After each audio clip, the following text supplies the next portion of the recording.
right, and we are live. Okay. I am pleased to welcome everybody to our first quarterly CTE Committee Meeting of 2024. And appropriately, we're having this in February, which is CTE month. So a lot to celebrate here. I want to thank our hosts, Montgomery County Public Schools. Had a wonderful set of tours here and heard from some incredible students, and really appreciate the generosity of sharing here. We also have a special guest with us. Dr. Kerwin has joined us, and if you don't mind, Dr. Kerwin, I'd love for you to say a few words. Sure. Well, first of all, let me thank you, Myra, and members of the committee for the invitation to be here. Of course, we all get lots of invitations to do various things, but I was very excited about this particular invitation because I'm so interested and committed to our CTE enterprise in the state.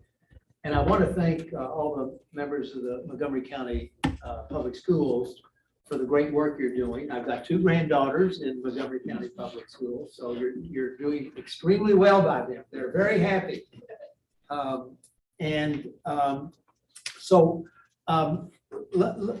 Let me just say to the committee how important your work is. What you're doing is so central to the goals of the blueprint.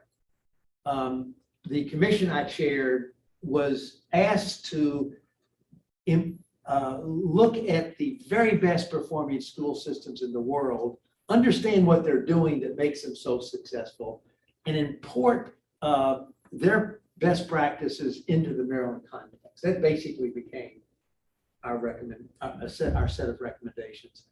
And one of the most important things we learned when we did this deep dive on other school systems, high performing school systems, is how much emphasis they place on workplace learning. And in particular on opportunities for what we call CTE pathways to an industry recognized credential. But this whole concept of workplace learning, if anyone has any difficulty in understanding why it's important, they should have been sitting in this room today when these students were talking. I mean, there were students who were going to pursue a CTE pathway and get an industry certified credential. There were students doing workplace learning so they could have a job when they went to college and support their college. The other thing that impressed me, and I'm sure it did all of you that did the tour, was how engaged these students were.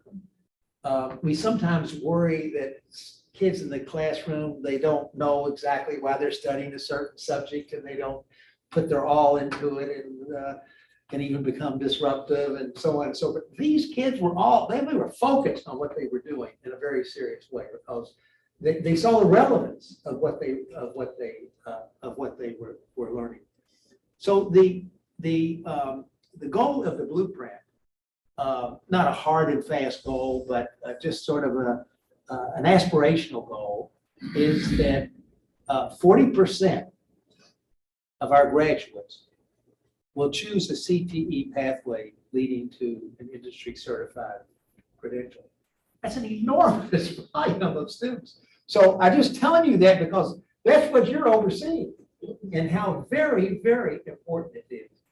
And, I know this is a huge lift because almost everything about the blueprint is a huge lift. But this is especially so because we're really doing something different. And when you do something different, it's hard. People, change isn't part of our DNA.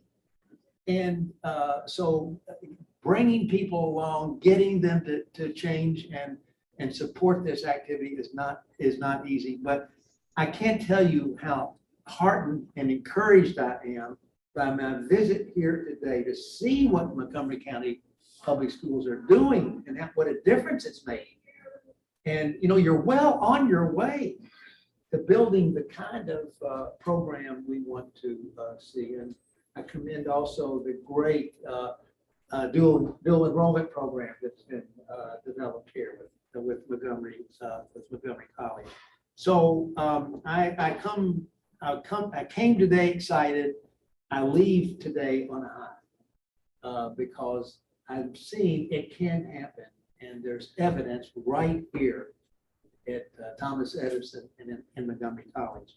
Now, my plan is to stay as long as I can. I do have to leave around 3 o'clock, but I'm going to squeeze to the last moment I can out of the time so I can be with you and hear about the great work that you're starting. But thank you so much for what you're doing. And as a member of the AIB board, we have good communication, but we want to be supportive of what your needs are. We want to hear from you. You may have observations about how we can make things better.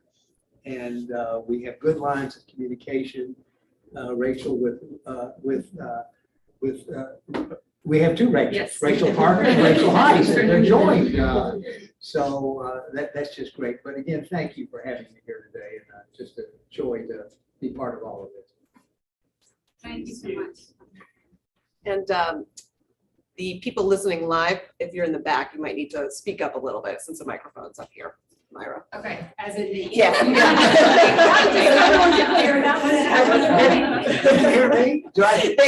Yes, people can hear you, so I think those closer to the microphone have an advantage. So All right, I'm for gonna you do all my in the back, best. you might just speak up. You have to give me project. Feedback and apologies to those sitting next to me. I'm going to be yelling in your ear for the next 2 hours.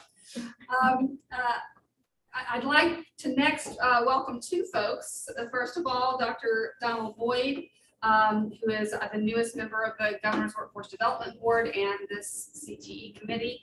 Dr. Boyd is the supervisor of strategic initiatives at Dorchester County Public Schools. I'd love for you to say a few words about yourself to the group, if you don't mind.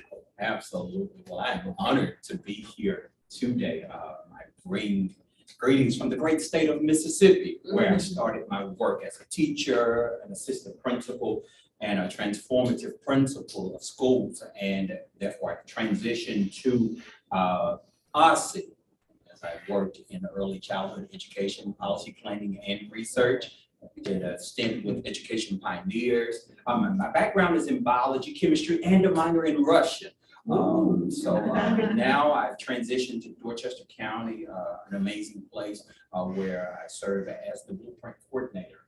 So I'm looking forward to learning from each of you and learning more about career in technical education. So thank you for having me. Thank you so much.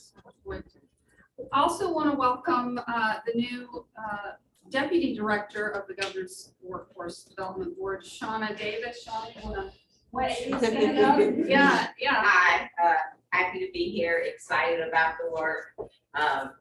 Really love students, love schools, excited about the collaboration between Governor's Workforce Development Board and Workforce and Economic Development and all of education.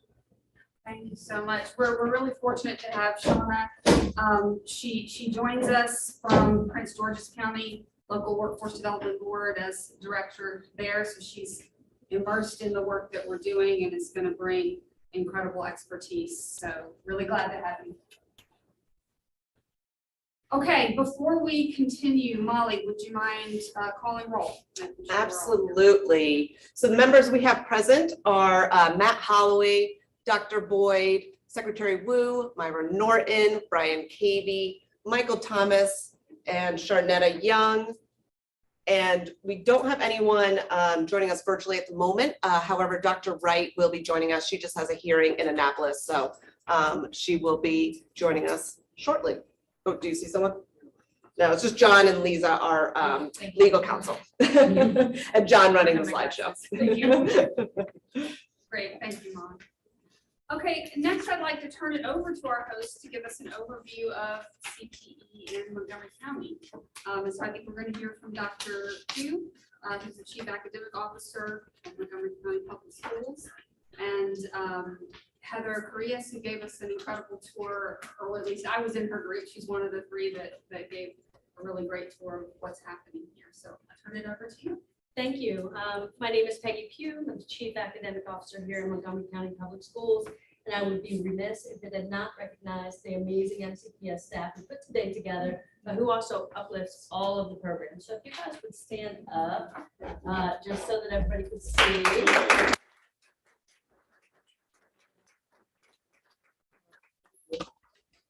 Go to the next slide. We're really happy to host you here because I think it brings home Dr. Kerwin's point about this is the point and this is the purpose of doing the work that you're doing. As hard as it is, the young people are benefiting from it, and we can learn from them about what works and what doesn't. So a quick overview.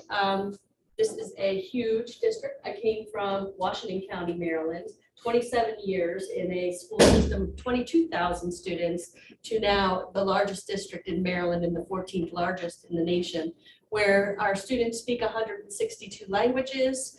We have a huge workforce ourselves. We can have our own apprentices within the school system. And we have 211 schools, and the makeup is there. Just for orienting, there's 25 high schools. There are 2 regional centers for career programs, and then where you are right now in the Edison, in the technical high school. So next slide. 160,554 students. And if you do the math of getting 45% of those students to earn an industry recognized credential and or an apprenticeship, you're going to see that we have our work cut out for us. We are not close to that right now. But we have plans, we have good ideas, and we have amazing partners that are going to help us do the work. Our demographics, I was looking at, I don't want to quote the source, but I believe 4 of our cities in Montgomery County were named in the top 10 most diverse. And by most diverse, it was religious, racially, economically, and somebody's, sorry. And so that's amazing, right? 4 of the top 10 cities right here in Montgomery County. It means we have to think differently when we're planning these pathways. It means we have to think families first. What does our workforce need? What does our community need? And who are our students and what are they bringing in terms of their assets? And you see our graduation rates there. We have some challenges there with making sure that it's equitable across all student groups. And we're aware of and continuing to work on that. But as Dr. Kerwin shared, CTE is a way to do that. Engagement in employment and with a supportive mentor is a way to do that. So we're excited about the work to come. So we can't do anything simple, right? Because we serve a complex audience. We want to show you how we put together what it is that we're doing in Montgomery County to meet the blueprint, right? So the blueprint for Maryland's future is a driver. We have an intense amount of work done in a huge implementation plan with lots of versions, lots of iterations, lots of tweaking, but we have a vision for what we're going to do and how we're going to do it. And it is guiding, and it is helping us actually to guide and allocate funds as appropriate, right? Because these are things that are legislated that we must do, and therefore they're things that are easier for our communities to understand that we need to invest in. We have our strategic plan, that's the board's strategic plan, in order to be transparent with what the work is that we're doing. I'm the red pillar, academic excellence. Actually, I have to do all of them, but you'll notice there that there are 3 pillars, and it's about well-being of our students, which is critical at this time post-COVID, knowing where our young people are and what they're going through and what the challenges they're experiencing that are different than what any of us here in this room faced. Our 3rd link there is the pathway to college, career, and community ready. And that's a unique piece for Montgomery County because we believe it's critically important that the young people are not only able to go to college and career, but they're able to adequately and fully participate in their community. And that requires some of the skills that you see listed across the bottom. If you can't see that far, if you're familiar with WIOA and those skills that used to be called foundation, or what were they, soft skills, these are skills that are critical that we're elevating in partnership with Montgomery College and the universities at Shady Grove. A lot of work has been done on aligning the language so that we can have students be aware of those skills, those collaboration and teamwork. What does that mean? And are you aware of the skills that you have to develop in order to be good at that? The final piece is our anti-racist system action plan. In 2001 and 2, we had an audit, a very intensive audit that really told us we weren't serving all of our students. The students told us that, the staff told us that, the community told us that very loudly, succinctly, with data and with their experiences. And so we've had to work very intentionally around making sure that we have specific actions that we can do that will have us call out when racist structures are preventing students and groups of students from moving forward. And so it's all of those things woven together make up Montgomery County Public Schools and really is what guides us and drives us. We can go to the next slide. So by the numbers, you'll see there are the 11 career clusters, 14 program advisory committees, and I think I saw our foundations in the back.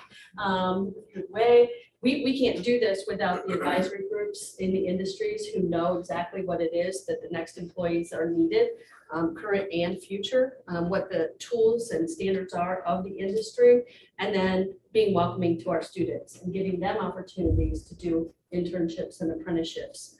So we're really happy to be able to have that structure that allows that really close partnership. I think I said the rest. 916 technical skill attainments. It's low for the number of students who are participating.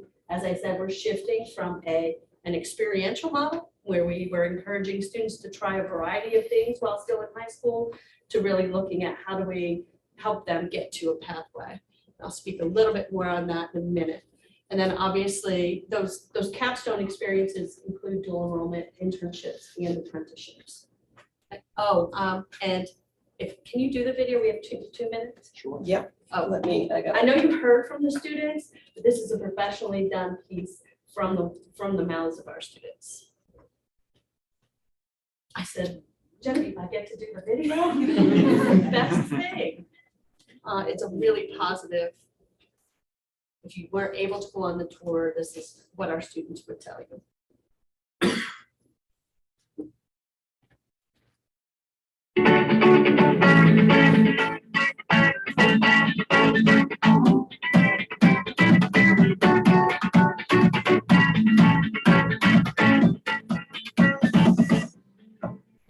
CTE works. CTE works. CTE works. CTE stands for Career Technical Education. CTE is fresh, it's exciting, and it is not what we used to think it was in the past. CTE has over 50 career programs and 12 career clusters.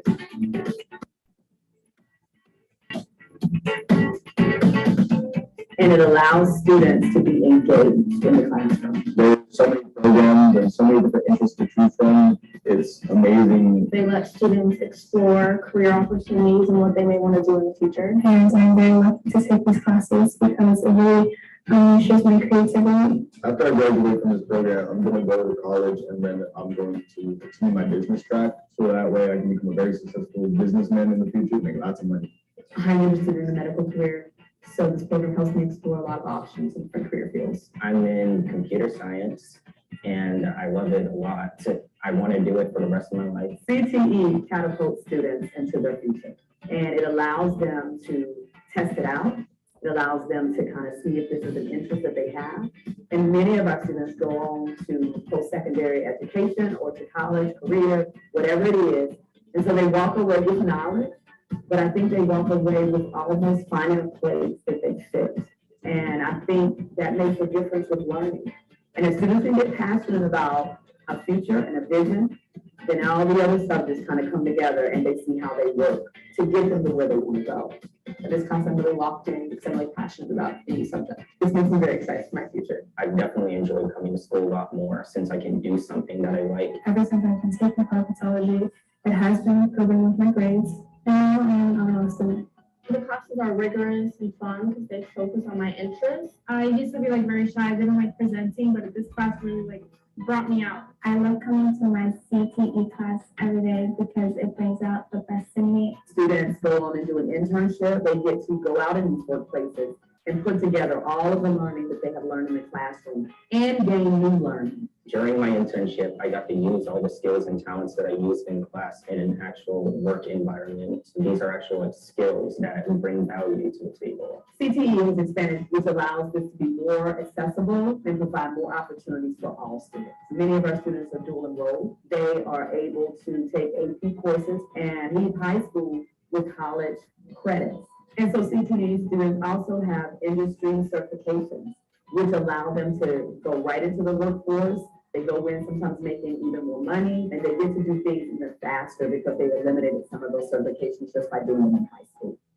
And they'll help me get a job or a business. I think students should definitely explore CTE options. CTE works. It works for our employers, it works for our community, and it most definitely works for our students. CTE works. CTE works. CTE works. CTE, it works.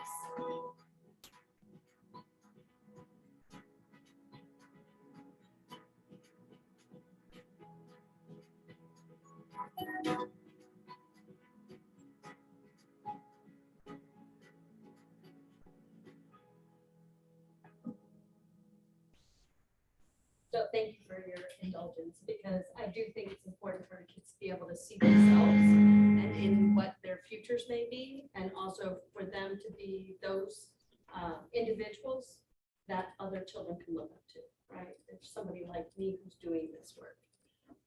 So we can jump to the next slide, which is focusing on leaving you with a sort of a 3-2-1. 3 areas that we think we know we're very, very proud of. The first one is standing up the career competencies in a language that is articulated from public school, K to 12, all the way through Montgomery College, and then through to the universities of Shady Grove. It's really fascinating work because it's requiring us to be intentional about what we're planning and make sure that we're elevating for students when we're expecting them to use these skills. These are skills that are important in public school and in education, and just as critical on the job. Coming soon, the P-Teach. We know that we're in dire need and desperate need of people to go into the teaching industry. So this is a really exciting move to be able to combine the program with an associate's degree to move students more quickly into that field. And then a new board resolution. This board resolution was proposed by one of our board members. It's sitting on the table right now for 30 days, but it's really interesting because what it did was say, hey, we do a lot of business with vendors. And so let's ask every vendor if they would participate in an internship or an apprenticeship in some way. And so what will come out standard if this passes with all RFPs will be an agreement to indicate to us whether or not you're able and capable and willing to host an internship or apprenticeship. So we'll see. Some of my staff is saying, who's going to manage that? But we're working out, right? It's a bold step. If we take a bold step and we find out that there are a lot of industry partners who are absolutely willing, it doesn't matter or take standing or be judged in the awarding of an RFP. It simply gives us more context. 2 pros. I have to give a shout out to WorkSource Montgomery. I think Anthony is still in the room. Anthony he is with the Workforce Development Board, but the WorkSource Montgomery work that we've done that was required as a partnership, that was something we'd never done before, and we didn't know how to do it. Dr. Genevieve Floyd really did a lot of the heavy lifting and the team as well with figuring out what our approach was going to be. And we wouldn't have been able to do it without Educators Cooperative either, because they gave us some of the industry best ways to do this work. And so we have been able to lift up career counsel, I don't want to say it right, career advising coaches, because we don't want people to be confused about who they are, that are using both our standards across the bottom, the career competencies when speaking with students, but they're also using the RIASEC to help students identify their interests, values, and strengths in order to be able to be talking about what I might want to be able to do much earlier on, so that it's not a big shock in 8th grade. Oh, I have all these opportunities and choices. What might I want to do? It's not overwhelming. So we're starting those conversations earlier we're actually surveying students in 7th grade, and we're showing them opportunities in 8th grade. And then we're really doing the intentional work around individual career advising to help students develop their own sense of what they might want to do. So it's fascinating work. We're really proud of it. It's been huge. And then our grow, as always, with that number of students eligible for being in the workforce, how do we do that? How do we scale that to be able to accommodate all of the students we're interested in and what areas they're interested in? So that's something that we still need to grow. And then I think that's it. No, next slide. Summary. My summary. As you all know, and your reason why you're here, our career and technical education access and opportunities has to be prioritized. Our students have to know that they can get an education in high school and leave and make a living wage and have entry into a career where they can even earn more, have a higher potential. It's also provides context for why they're doing what they're doing. Math, English, science, and social studies themselves, although might not be fun or interesting, but when you tie them to how you might use that information in a career, then it has hopefully more relevance. And then second, we really are stressing that community readiness. With a diverse community that we have to have kindness, be nice, but be able to get along, be able to hear others' opinions, and to make space to be able to do that. And then finally, as everyone has said, meeting that goal of having industry recognized credentials or a youth apprenticeship by that year will take both innovation and support from this committee to make it happen. And with that, I think that is it. That's Montgomery County. So much. Okay. Questions? Any questions? I just want to say it's impressive what you all are doing here and across the counties. Thank you for all that you do and all that your team does and for sharing this success. I guess my introduction, you've met Heather, but Heather Elias, who is going to share about this. So it's already been lovely to spend so much time with you today. If you were here for lunch, you also got a tour of the school and met some of our students. So I'm just welcoming you for the folks that have joined us for the meeting. So welcome to Thomas Edison. It's wonderful to be the host location for your meeting today because it gave us an opportunity to share with you the work that we love doing every day. And so I bring a little bit more context to that work in my welcome to you. In essence, this is a place where we provide an opportunity for students to come together that share a passion in a particular CTE arena. And then we hire experts in those fields. We bring the students together that are excited with an expert, and this is how they spend, for many of our students, 2 hours and 15 minutes of their school day in their junior and senior year. And so we know this is a hub, it's a place for passion, and then we do everything that we can to really bring that about for students. For many students, this becomes instantly their safe place. They've come away from their home school where some pre-existing things might be going on, in friendships that have been in place for many years. They come to a new group of students that are united around this shared passion. It also is a place where they are here for an extended period of time. So in that safety, they feel then more open to sharing their life experiences and some of their struggles. So we have a social worker that's here Monday and Fridays. We have a full-time counselor. We're hiring another full-time counselor. And so we do feel like this becomes a real anchor point for our students that allows them then to spread their wings when they go back to their home schools. They're enthused, they're excited, they know what they're doing with their future, and it just spills over into their overall experience of being a student in high school, which is a real challenging thing to be these days. So passion is our vision, and then our mission is to ensure that our instruction is rigorous for our students. And so we've hired experts from the field. We've hired electricians and plumbers and auto mechanics, and they come here with an incredible amount of knowledge, an incredible amount of experience. And so we work with them to translate that into meaningful learning experiences in the classroom that align with industry level certification. I was a biology teacher for many years. I absolutely am nationally board certified. We love education here in this building. We have a fantastic staff development. Our programs coordinator is former staff development. So we spend a lot of time in professional development with our teachers. We have staff meetings, we have department meetings, we have professional development sessions that we do on Wednesdays. So what we do is pour into our expert teachers so that they grow their pedagogy and grow how they create that learning experience for students in class. And it was wonderful for you to see them engaged in that earlier on today. So just a few, I'll go through this quickly, and there's a lot of text, but these are some of our key performance goals, and then one of our key culture goals. But in essence, every single student that comes into our building is going to take a certification exam. That is our commitment to all of our students. And it is our goal for this year that 75% of all of our students leave with an industry level certification. And so for construction, that's NCCER core and level 1. Though we have many students that will also reach level 2 and beyond.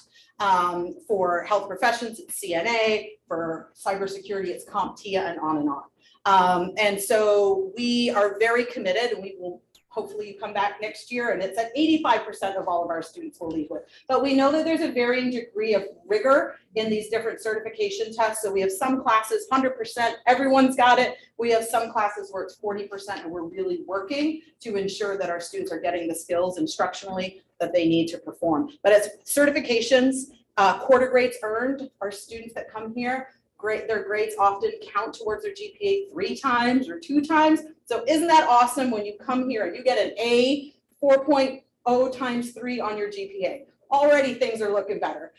So we're very dedicated to 90% of our students getting a C or better every single quarter. It is our goal. We meet with our teachers quarterly to ensure they're providing multiple opportunities for our students to ensure that they are getting rigorous instruction, but they're also getting really good grades with us. And we meet this goal every quarter. We also measure the performance of our English language learners and our students that are here with IEPs to ensure they are succeeding at the exact same level as the rest of our students. And in fact, we had one group that did not meet 90% C or better, and it was our English language learners. During quarter 1, they were 85%. By quarter 2, they were at 91.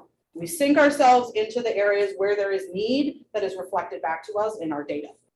Program retention is incredibly important to us. There is so much work that is done to get every student that is here in the seat that they are in. We want to retain them. We want them to see that program through to completion. We know that also means that they need to be doing well at their home schools, in their core content classes to ensure they have space in their schedule for this. So this is all the work that we do with our students. We want them to walk across what we have as our graduation stage in May at our program completion ceremony. And that is our goal for all of our students that come to us. Then Skills USA is one of many culture goals we have, but it's definitely one worth bringing always up because it's such a key point and where we harness our school culture. So we have pep rallies, we have Skills USA Week. If you did the tour, you saw some really fun door decorations. We do banners, and the students run through their plumbing banner, holding their plumbing tools. There's lots of things that we do so that the students build community here, but then it also yields competitions for students. Every one of our students participates in a local competition here. We have fantastic business partners. We had more than 60 that were out in December to provide authentic feedback to our students as they competed. And then we just did regionals, and we're on to states April 12th and 13th. And you did, if you were here, heard from Mohammed, which is one of our national competitors from last year, and how much that has kind of anchored his own expectations for who he is as a student. And so Skills USA is one of our key pieces that we unify all of our students together. The dashboard, we just started this year because it's so incredibly important that we are monitoring where our students are on the road to certification. So what you see here is the way that we are in essence collecting all of our school-wide data. All of our teachers do quarterly backwards maps from certification on back. So every teacher will have their quarterly map linked here, their program data tracker. So where are they on the road to completing certification? Where are they with respect to quarter grades? We pull our data from there when we're celebrating our students. So we just did a celebration for every student that got first semester industry level certification with 330 students. So already a third of our students have earned certifications. We pull that data from our program tracker. Also for MCPS, we have our student learning objectives are located there. And then just overall our Skills USA results. So we have a one-stop shop. We've created it ourselves, but there's a great degree of accountability there for how our students are achieving in the classroom and how our teachers are instructionally planning. This is our community. So you are in the lower part of Montgomery County right now. There's 16 high schools that feed into Thomas Edison for our part-time programming. The shaded area at the top feeds into Seneca Valley for CTE programming. So 903 of our students that are here right now come from the lower 16. And just 39 from Up County, because there are a few specific programs that we have here that they don't have at Seneca Valley. So that's an incredibly dedicated group of 39 because that is a long commute. Our students are either here for 2 different types of programs, our part-time, which is 2 hours and 15 minutes. We run a morning and an afternoon, or the Wheaton Edison partnership, which is primarily our student panel today. And they just walk around the bus loop to take their CTE classes. That has been, we have 100 seats every year for rising 9th grade students to select Wheaton, then be guaranteed seats at Edison. So that's one other avenue that's been created for students to access. We also have the CREA program, which is a very unique program in which students that are 18 years or older that are learning English as their second language and have less than 10 high school credits can come here and do dual CTE certification and GED. So it's a small group of students that we have here for that too. So overall, this is our groups. About 20% of our student population is earning English as their second language. During the tours today, I know I saw many people interacting with our paraeducators. We have a fantastic group of paraeducators that support student learning in the classroom. And then also about 20% of our students are here and they have individualized education plans. It's an incredibly heterogeneous group of students that we have in class when you think that you might have level 1 electricity, level 2 electricity, and a very wide range of learning styles. And so this is why we do so much support of our teachers to be able to reach all of our students. This is just our students by cluster. We have 3 different departments. Each has a resource teacher. Those are the programs under each of the departments and the number of students that are involved in each one. And then this is our dedication that for every program that is here, you have culminating work-based learning events that you're engaged in, whether that's selling cars, building a house, running a restaurant, opening up your salon, but everyone's engaged in work-based learning experiences here. Everyone's on the road to certification.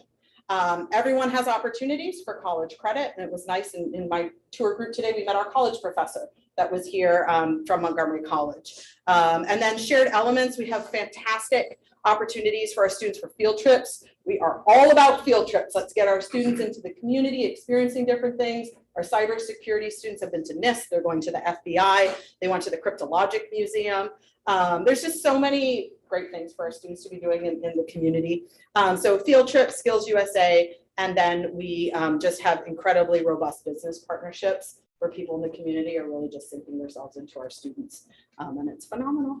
So that is Edison in a nutshell. This is where you sit today for your meeting, and so thank you so much for your time. Thank you. And I did want the record to reflect that Dr. Wright has joined us virtually. Welcome, Dr. Wright. Good to have you. Okay, I'm going to take us through a number of updates. And before I do that, I was kind of reflecting on this in preparation for this meeting. I think, Dr. Kerr, when you talked about change, right? And in one of the analogies that I've used, building companies, introducing disruptive innovation, stuff that hasn't been done before, is that a lot of times it can feel like you're trying to change the engine in an airplane while you're flying it. That is sort of what I just want to acknowledge everyone that's impacted by this. We are doing that, and we're at a point where it may feel like there's a bunch of spare parts on the ground, and how are we actually going to get them into the engine, and and I just want to share, I can see like we're getting close. We're starting to figure out with the help of every members of the public, all of the interested parties who are weighing in on this. I just want to acknowledge if it feels uncomfortable, that's because we're right on track. This is the work to kind of muscle through that somewhat confusion, how are all these pieces going to fit together? that's the work. So just acknowledging that if you're feeling that way, welcome to the club. And it's going to only get better. And I hope you'll see that in some of the updates today, that we're moving the ball forward in the way that we need to. So the first piece I want to talk to folks about is just an update on career counseling. As a reminder, the Blueprint created a new program, right, as a partnership between the local workforce development boards, LEAs, and community colleges. This month, we co-hosted a convening with the AIB, the State Department of Education, and the Maryland Workforce Association. So this is the association of the 13 local workforce development boards. Dr. Kerwin kicked the event off with a very inspiring opening speech. And the first part of that day really focused on level setting, right? Understanding and acknowledging, sort of like what I just did, that this is a building year, right? It's an implementation year. We're figuring this out. Different places are doing things at a different pace and in different ways, and this is all normal. Some folks hired staff last summer, whereas others are still in the currently in the hiring process, and all of that is okay. That's part of what it takes to implement something of this scale. The rest of the day really focused on hearing from each other, what best practices, what are different groups doing. And then breakout sessions to learn more about specific approaches for accountability, giving a forum for folks to ask questions, that kind of thing. Lots of positive energy in the room, and the hope is that we continue the momentum here, right? As a reminder, the CTE committee is working with two vendors, with the Maryland Workforce Association to do two different things. One, working with Educators Cooperative to provide technical assistance for career counseling, and then two, working with Salisbury University Beacon to help define the benchmarks and metrics of success there. So more information on this work is going to be coming, but I wanted to make sure we gave kind of an update on where we are on career counseling. Any questions on that piece? All right, the next update is around the CTE expert review teams. John Strickland, who's here, who is managing this work for the CTE committee, has been working very closely with the National Center on Education and the Economy to develop kind of what does our pilot year look like. The goal of these visits is really to understand what is in place now and to work through what the pilot structure and tools need to entail. So what will the pilot visit look like? We're planning full day visit with 10 expert review team members. This is a diverse set of stakeholders that bring lots of different expertise. We're going to be visiting Kent Island High School and Queen Anne's County High School. And we'll have meetings with CTE lead and administrators, and do some focus groups and have classroom visits. And then we're working on the date and location for the next planned visit. We had one lined up that has had to be rescheduled, so we're working with folks to figure out where that will be. Stay tuned. We'll share that information once it's nailed down. Any questions about the expert review team pilot visits and where we are here? I will say from those pilot visits, just so everyone's clear, we'll then report out sort of, okay, here's what we learned. Here's maybe how we think we can do these better in the future, and we'll also be providing that data and other feedback to the folks that are hosting us in those visits. Okay. Great. All right, and then CTE framework. So one of the requirements of this committee is to develop a statewide framework for CTE that prepares students for employment in a diverse, modern economy. And so we're working with both CTE committee staff, working with the State Department of Education and our partners there to really finalize what this framework looks like. And we're hoping to bring that to this committee and have us be able to look at that in combination with some of these other pieces we're going to be talking about today. And I think that's part of what will really unify some of these individual work streams, right? All the career counseling piece, the expert review team piece, industry recognized credentials, definition of high school level, all of those things really are brought together under this broad framework. We've been working with advanced CTE to sort of help us identify what are the top 5 to 6 priority areas that should be covered in this framework. They've done a landscape analysis of other states, who's doing this well, what do these frameworks look like elsewhere, and so we're going to be able to learn a lot from best practices across the whole country. Any questions about where we are with the CTE framework?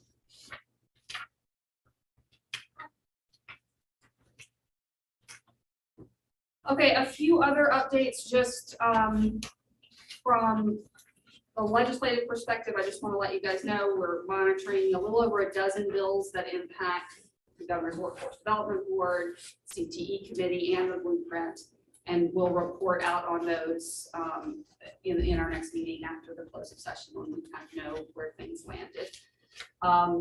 Just for the committee's awareness, the Governor's Workforce Development Board did put in a special request for the fiscal year 2025 budget for staffing, et cetera. Included in that supplemental budget request is funding to support 3 new full-time staff. And I think we've talked about this in previous meetings. We know we're gonna have to put some resources if we're going to execute on everything that needs to be executed here. So just as a heads up, that's been submitted. And we'll provide more of an update on all of this in May. We'll have more visibility. Any other questions on those updates? Okay, this timeline that's on the screen now, just a reminder of where we are, right? A lot, we've sort of accomplished a lot in terms of submitting our initial implementation plan, getting the career counseling MOUs approved, getting AIB approval for our implementation plan, and you can see what's ahead of us, right? So we've got to develop metrics, we've got to submit our second implementation plan, we've got to submit our sort of finalized expert review team plan, and then ongoing provide an annual data report. Okay, so that's the work that is ahead of us. And in order to deliver on those pieces, we've got to have the framework defined and all the components therein. So we're on track. Okay, next slide. So as a reminder, on our blueprint goals, especially number 4 as the focus for our next set of discussions here. CTE committee has to define the terms within the 45% goal, right? So both how do we approve what counts as a qualified industry recognized credential, and we need to define what is a high school level of registered apprenticeship. How will we know which programs count for that? It should be noted that the blueprint is clear that apprenticeship is the preferred model for achieving industry recognized credentials, because at the completion of a registered apprenticeship, you by definition have then earned an industry recognized credential. So that is the preferred path. And then the question is, when that path is not available, what other industry recognized credentials make sense? So that's what we're about to talk about, is sort of those 2 primary definitions.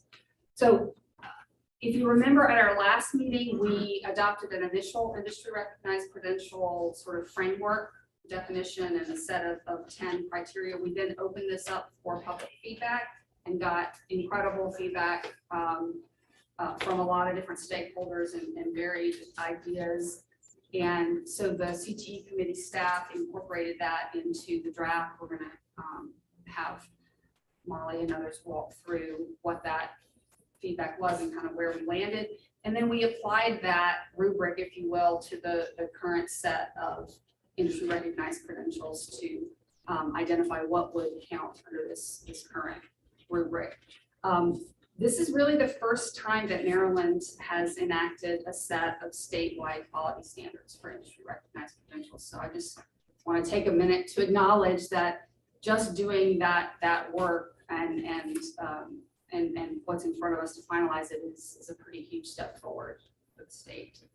So with that, I'm going to turn it over to Molly and Richard to walk through the process for identifying industry recognized credentials that account for that. Grab a chair because it's warm in here, and I'd rather sit next to Richard than stand. So, Cold heart will. oh my gosh. Anyways, thank you all today. Molly Masnar, Deputy Director of the CTE Committee in the Governor's Workforce Development Board. Richard Kincaid, Senior Executive Director, College Career Pathways at MSD. All right.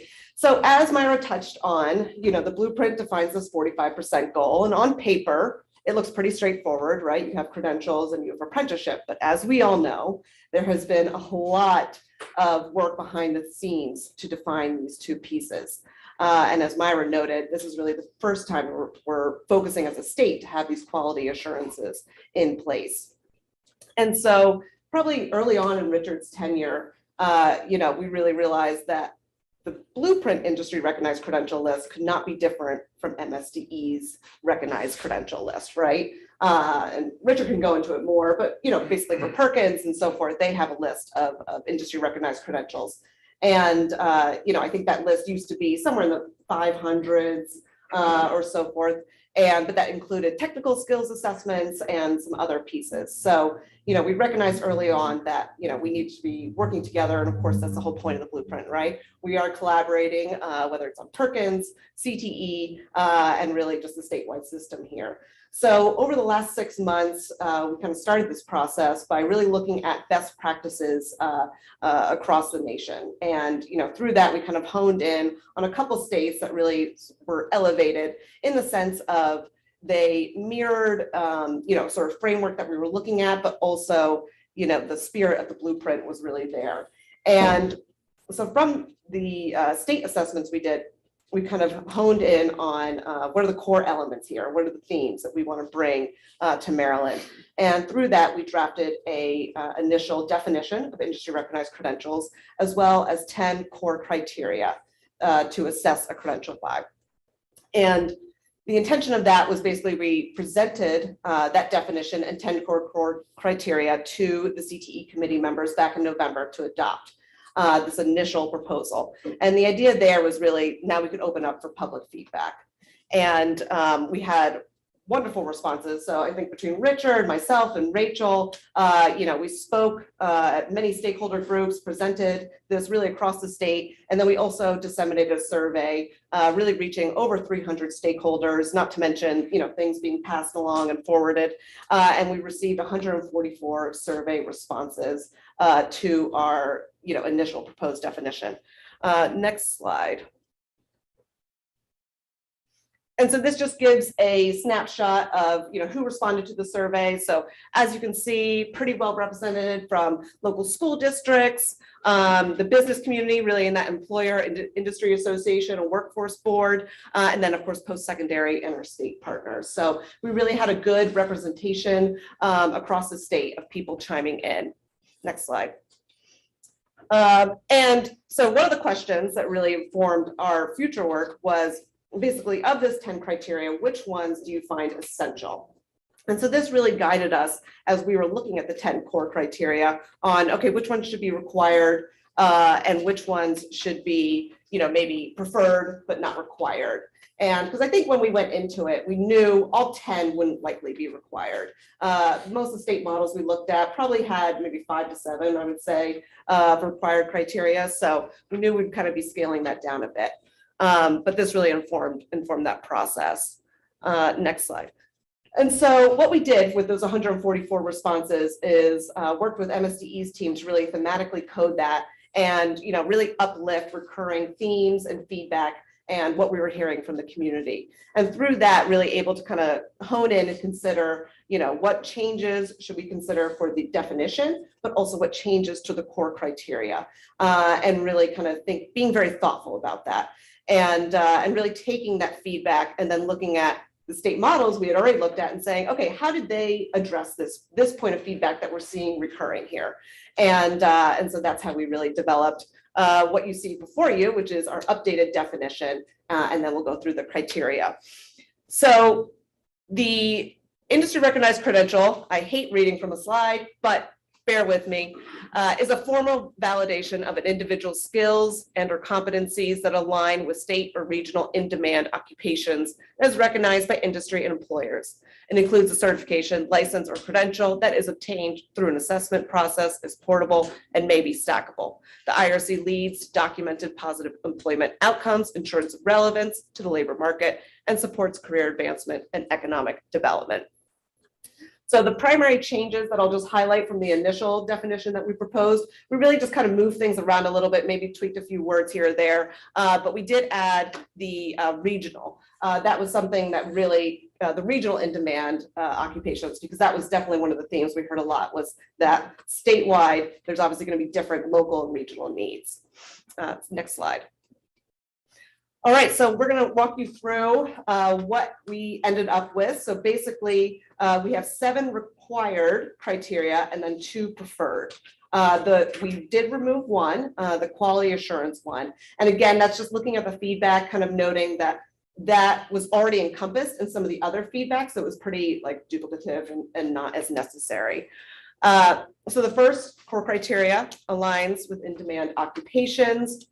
The key here that we added was sort of the last line, or as defined as regional need or emerging credential by the local workforce development board.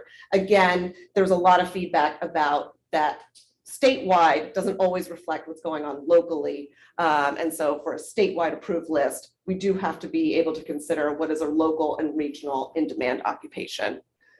And then also to this, we added emerging as well.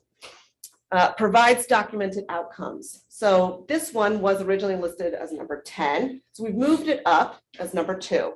And really the idea here is, this is why we're all here, right? This is why we're doing the work that we're doing. We want to show that there are positive employment outcomes for our students earning these credentials.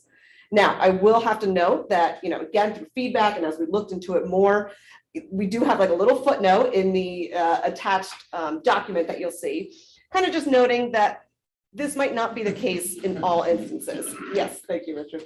And what do I mean by that? So basically, this talks about positive, wage outcomes. And, there are going to be a few certificates that frankly, you might be starting at minimum wage. So we think of our childcare workers, right? You're getting your CDA, but you just might be starting at minimum wage, or a home health aide, for instance.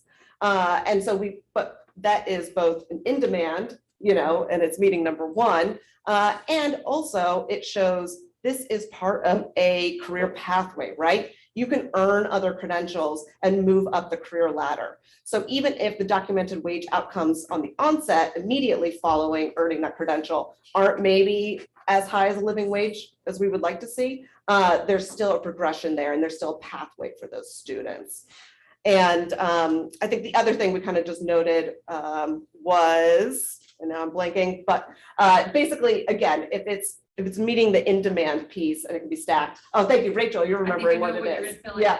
It ties back to the emerging credentials Yes. as well. So there might be some that are newer. They might align with an in-demand or emerging occupation and be validated by industry, meet some of the other criteria, but they might just be too new to have documented outcomes. So we wanted to acknowledge that in the criteria as well. Yeah, that's exactly what I was missing. And, I think with this piece, we're definitely planning, it's going to be hard to prove it all the time, right? And, but I know we're going to want to work with Maryland Longitudinal Data System Center and really start looking at this. Where are our students going? What are they earning? And so forth. So validated by industry, pretty straightforward. And I will let Richard take over for the next core criteria. Oh, yeah, so please do. Yeah. Just real quick, before Richard starts, as I said, I have to leave at 3, but thank you so much for this opportunity. And I'm going to give a very positive report back to my AIB colleagues. The work you're doing, it's right on target. Thank you so much. Thank you, Dr. Kerwin. Really Really appreciate it. Thank you so much. And so going back to the first one, Mhm. if we can go back. Yep. Go back a slide. So when we say align with in-demand occupations, I guess what I'm thinking about is the definition of in-demand occupations. You know, because that sometimes vary throughout. I know, you know, Montgomery County might be different from Baltimore County, from Prince George's County. So I'm just wondering how we're gonna define that and how are we gonna determine what we mean by in-demand occupations? And then you covered the other piece on the emerging. with the, yeah, so those are my two questions. Yeah, sure. So a couple of different ways, right? And so from our previous state plan, which I think you were part of the development of, one of our federal requirements is to define high wage, high skill, in-demand occupations. And historically, that's been silent from your public, K-12 system, post-secondary, and from your WIOA side of the house. And that's exactly what Maryland did back in 2018. And so what we're doing is leaning into how the Workforce Development Board through the WIOA state plan is defining those in-demand occupations as a statewide benchmark. And then looking, very specifically through the program requests that come in from local education agencies. And when schools request a new program, if there's a case that it doesn't need a high, in-demand occupation using that statewide metric, then we would take a closer look at maybe how does the local workforce need align specifically to that? Because there will be occupations that, Eastern Shore, Lower Shore, to Upper Shore, you're going to have different occupations. Apply that across the state. There's going to be some requirement of looking at the nuance. Statewide, though, to answer that question, we're aligning with our WIOA partners to make sure that we have that common definition. So to your point, there are not 100 different ways of doing this across the state. There's one metric to start with. Yeah, and I'll only add the local workforce development boards mentioned that piece too, because we're starting here and we want to then be able to support that alignment at the local level as well, through the way the criteria are stated here. Great. Yeah. Are there any other, I'm trying to think of what will change, right? Are there things that are currently approved, industry recognized credentials that are not in high demand based on workforce development data? So the answer to your question, the first part of that, are there going to be changes to IRCs? The answer is overwhelmingly yes. So in that supplementary packet that I sort of showcased, right? The last piece of that are sort of the first round of filtering using this definition and that criteria. So as Molly had mentioned at the very beginning of that, conversation, our current list, about 650 items, includes TSA, so technical skill assessments, college credits, so dual and articulated are included in that, and then also what you would consider an actual industry recognized credential. So based on these definitions, cutting off the top, the college credit and the TSAs is not counting as an industry recognized credential based on this definition and criteria. Takes the list down to about 211. So about 400 items that currently count in this space are going to be transitioned out. And so that document, this presentation, and this work will sort of put that on a timeline so that we can teach out what we have and teach in new based on the criteria. Thank you.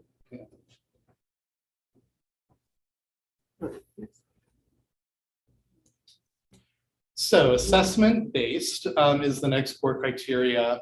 We want to make sure that rather than something like course completion, which is how a number of items currently on the list sort of happen for kids. I completed this class. Project Lead the Way is one example. Some of our NAF academies across the state through the National Academy Foundation have their NAF Next credential based on completion. We want to make sure that when we're talking about an industry recognized credential, it also has an assessment that either looks at knowledge, but even better knowledge and skill. so that a student is able to not only show that, they've learned the theory, but also can show that skill component. And so that becomes the number 4 criteria based on the feedback from our survey.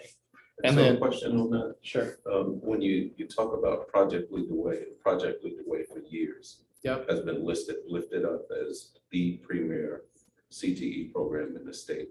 So because it doesn't have an assessment, are we saying that that will no longer be recognized or?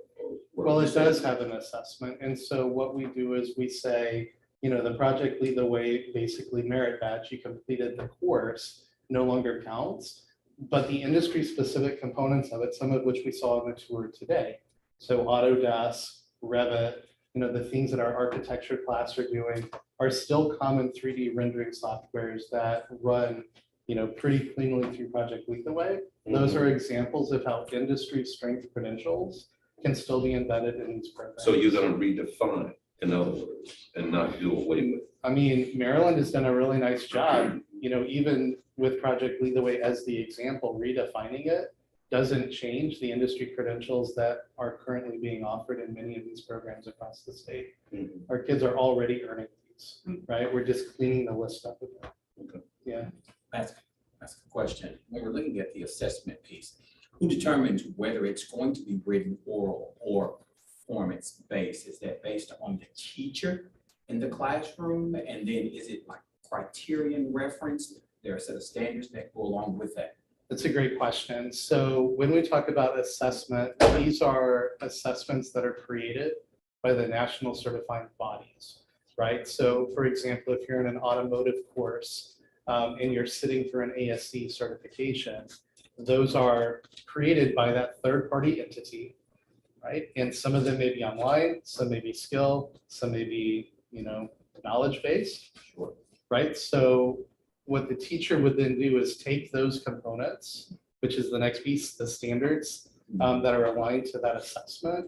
And then that becomes sort of the core outcomes that you would want to see over their CTE programming. Okay, so another question following after that, just walking around today and speaking with the assistant principal, who was absolutely amazing and phenomenal. Please let her know that for me. She's saying that there is a transition between the ASC and the ICAR. So are we pushing for that? Because there is like an annual recertification in ASC, but if the individual obtains ICAR, then it's no longer, they're certified for life. So typically you can think about sort of the line in the sand with those credentials. ASC is typically around the mechanics of the car. And ICAR is generally around like collision repair and auto, right? And so depending on the program that you have would depend on which certification you offer. So we have a number of automotive programs throughout the state that offer both, right? Some offer one or the other, but both are considered industry standard in their respective areas. Yeah. I'm trying to note that I tend to be like a very tactical and operational person myself, and so I found it very helpful. So thank you for sharing the list. It's in our materials in the appendix to show the issuing entity, the credential name. That helped me sort of understand how some of the pieces fit together. So I really appreciate it. And sort of an extension on that as well that we'll make available as a resource once this committee fully decides how this needs to roll out. My team has already started putting together one-pagers that could be used not only by our LEA partners and teachers, but also just to communicate broadly of all of the requirements of these credentials. So any age restrictions, number of questions on the test, what the test costs, all of those sort of mechanics, so that as we're looking at it, we know eyes wide open going in what the requirements are going to be. And then for a number of our students that need modifications or accommodations, any of the industry tests that offer those, we're also making note of that as well.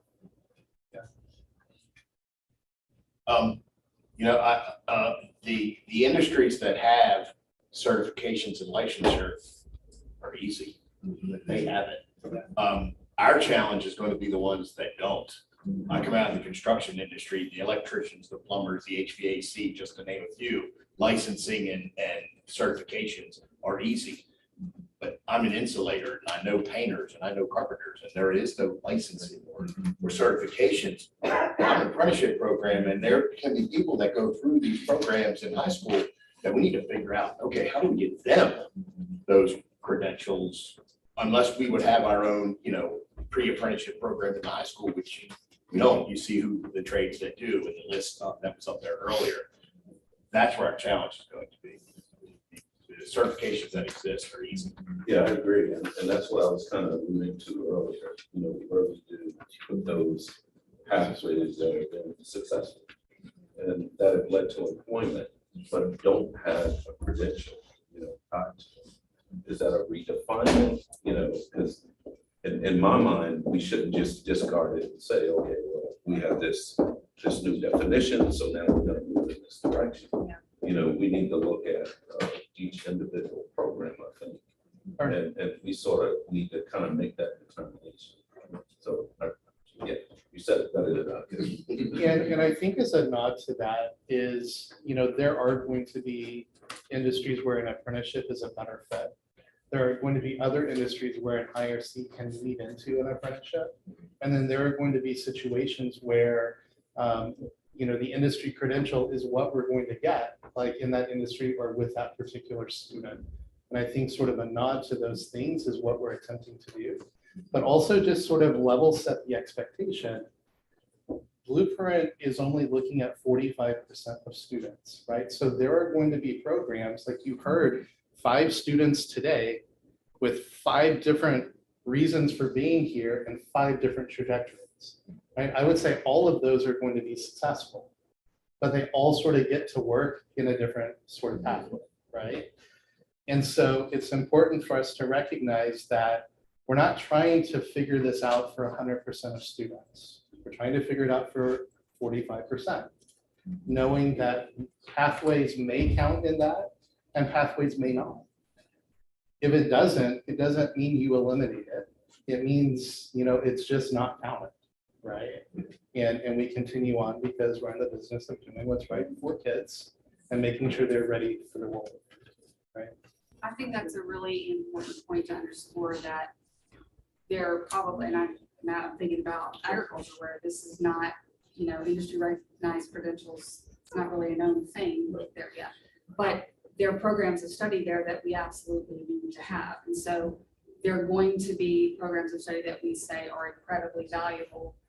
They may not count for this 45%, or maybe the pathway has to be altered or whatever, but we're also not saying eliminate this program of study, because for the other 55%, there is a population of students that need that program. At least that's how I'm thinking. It is. I don't know what you think. And I also think, in order to meet our goal, I think we need to do our best effort to make it fit this box. So, I like the flexibility that's been, I don't want to jump ahead too far, but, there's an application process for a new IRC where potentially someone could apply for that in an ag-based, something we could maybe see if it fits in the box. And the same with apprenticeships.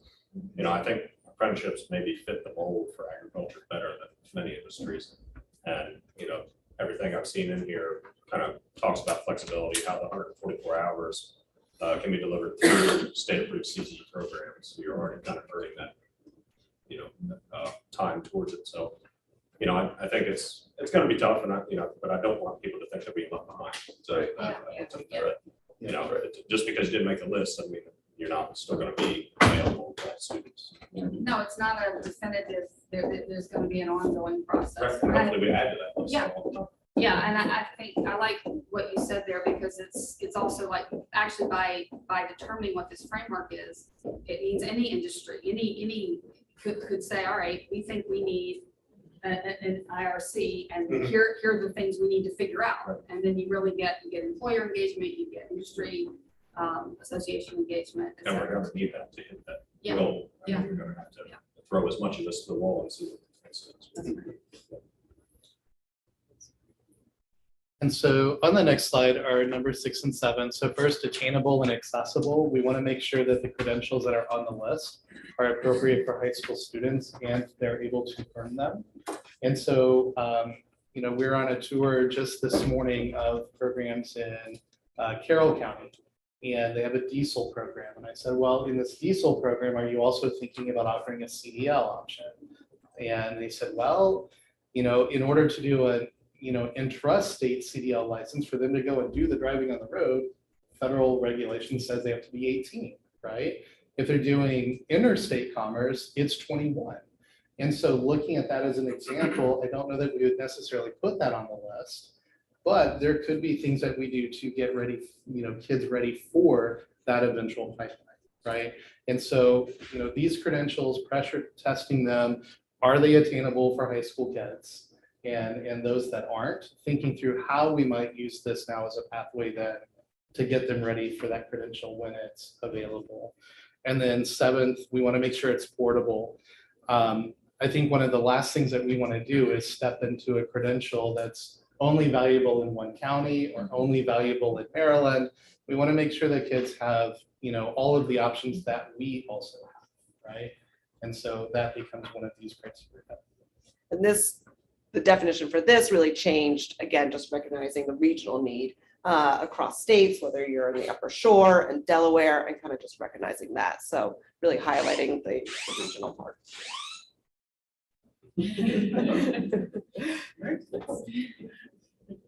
Let me ask a question before. Mhm. So when looking at portable standards, are we working with other states to ensure that there is a level of reciprocity with that industry or that particular state?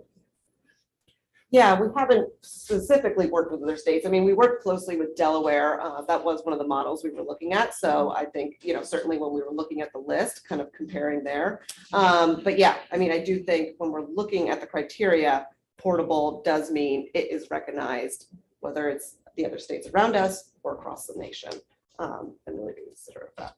Anything to add on that? I think that regional approach is exactly right. So that'll be one of the next ones.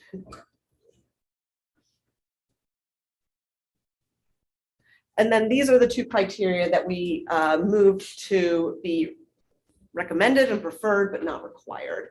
And really the reasoning behind that is that it's just not every criteria is going to be stackable. Every credential is going to be stackable, and not every credential is renewable. And so just kind of recognizing that that's not always going to be the case. For the stackable definition, we also just kind of really flesh that out a little bit more to be a little bit more clear about what that means. So again, these are definitely preferred and encouraged, and that is the best case scenario, but they won't be required in the checklist that we put together. Anything on these ones? Nope. That's great. Okay. Next slide.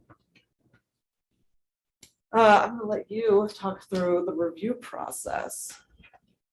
Okay, so on the review process, and this really was for that existing list. So taking this criteria, we wanted to see if all of this rolled out as presented. So here's the definition, here are the required criteria, here are the optional criteria. We actually applied those standards, what would it look like? And so we began just collecting, data around it. We looked at the labor market information. Some of these are pretty tried and true standard, where you can look at it and say, these are directly aligned to a particular industry. It is the gold standard within the industry, right? It's the thing, right? So you can kind of put those off to the side and be like, all right, those are going to make the list regardless, right? Then it's sort of everything in the middle, where you're like, all right, now we actually need to look at the labor market information on this. Like, do we recognize that employers are actually valuing this? Do they show up like on job descriptions? Do they show up on job postings? Is there documentable evidence that this is going to give a student an advantage into the next phase? And so once we sort of gather that information, CTE committee staff, MSD staff, like all of our teams, sort of work through this in order to think through, like, did this do what we wanted it to do, and what's missing, right? And so, the next stage of this really is just working with our stakeholder engagement teams. That's all of you. That's other people who probably will likely have a lot of opinions about this decision. And then finally, just ultimately making a decision. So we have a timeline that's not only in the supplementary document, but also a timeline that I think is also maybe the very next slide even. And then, from that, it's just communicating it out so that people know what it is. And we, finally will stop, having to sort of think what we think the definition is going to be, across the state. And we just have a definition, it's clearly communicated, and we know that there's going to be pain points that we can help with. And so making sure that all of our partners are well supported along the way. And one note on that is on the communication, the implementation and support, as you'll see on the next slide when Molly walks through the timeline, we know that this isn't something that you can just flip a switch and it has to happen immediately. There's an on-ramp for this. And so we want to make sure that we are absolutely meticulous in what the list looks like, the process for adding new credentials. People understand the process of why something is or why something isn't on the list. And then we can start building, those curriculum and instruction elements within our programs to make sure those are well aligned also to set kids up for success. And so it's a process. And there's a timeline. Molly will walk through next. So as Richard alluded to, before you have a list of maybe 211 that met the initial criteria. But I'm going to be totally transparent. We have a gray list, right? This list of credentials where we really don't have enough information at this point to make a determination on. So over the next 2 months, we'll be working closely with MSDE's team to gather that information and review it. And that the full complete list won't be presented to the committee until the May meeting. Rachel, I saw you. I just wanted to jump flag, in. I think on the current slide, there's kind of a sample of what an annual application Oh. process could look like. But I think you're walking through the project timeline, might be next. Got it. I want to make sure I have that straight too, but Yeah. yeah. Let me see.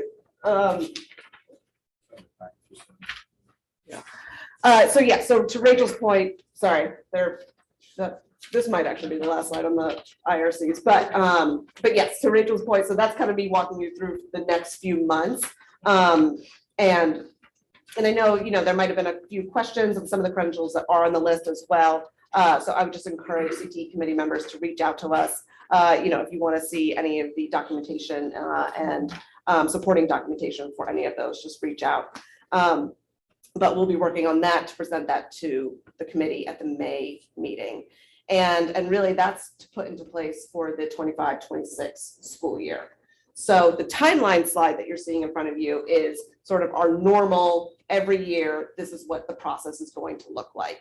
So let's say at the end of this, we've got a list of about 200 approved credentials. But someone looks at it and says, hey, this is a industry valued credential. Why isn't it on the list? So there will be an open application window of a couple months for anyone to really apply and have something considered to be added to the list. It's pretty straightforward, streamlined, it'll be online, and really anyone can do that. When we talked earlier about the local need and the local workforce development board, so for those applications in particular, it will be required that if you're talking about a local, regional, in-demand industry, that's verified by the local workforce development board. And the document goes into more information about what that could look like. And then basically MSDE is going to be reviewing those applications, checking them off against the criteria, and then, pretty much preparing a package to present to the CTE committee for consideration of credentials to be approved, to be added to the list. And the other thing that is not on here is, I think we've discussed probably biannually, so every 2 years, looking at the full list again and really reassessing it, right? We want to make sure that things that are old and outdated and aren't being used or recognized by industry aren't just sort of staying on the list. So every 2 years, we will also go through that process. And then, CTE committee and MSDE will pretty much be posting that list of approved credentials for the next school year. And as Richard said, we're also just working on sort of these one-pagers and communication pieces so that a local school district, a student can really understand, okay, what do these credentials actually mean? What do they lead to? And really kind of just having a really clear idea and picture of them. So I think that wraps up everything we wanted to touch on here with credentials, Richard, unless there's anything else.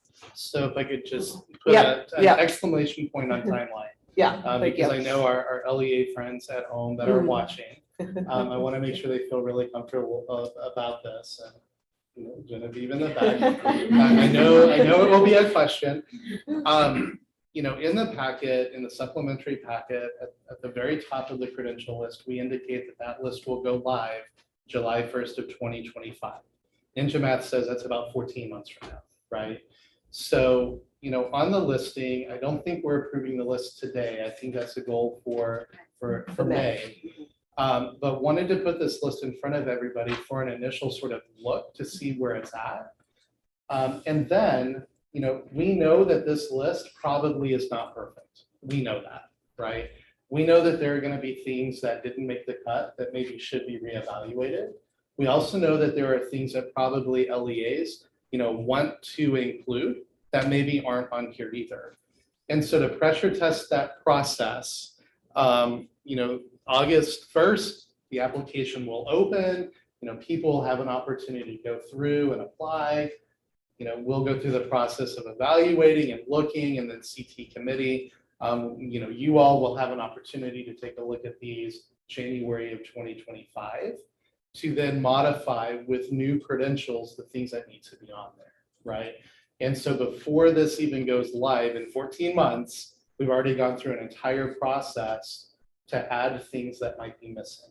And it's really intentional because we want to make sure that we get this right. And you'll have the online application open August 1st. Yes, Yeah, it's great. you can take a look. There's a link Yep. in your PDF that was emailed is already live. So you Okay. can take a look. Because we also want to make sure that we're getting all of the right information that this committee needs to make a good evaluation. Yeah. So it's, I'm sorry, it's thinking about the verification of the Workforce Development Board and what that is. Is that a letter? Is that what is that? Is that data that they pull from their system to prove? Do you know? what That would be, yeah, I definitely think working with the local board to have them show that it's an in-demand industry through their labor market data. But yeah, absolutely a letter of support that sort of indicates that and outlines that of how, you know, there are employers in the local region that have that need. Is that aligned to the same process for opening and closing programs based on Perkins, right? You have to provide that anyway. So at some point, these things have been provided. Are we Yeah, and reviewing so- all of that? Yeah, and so sometimes yes, right? Sometimes it'll happen, you know, at the same time. And so more on program applications and approvals later, because that's more of a functional business process of MSD. And, you know, based on the framework, based on sort of how all of this comes together, we've been working to streamline and make processes more efficient.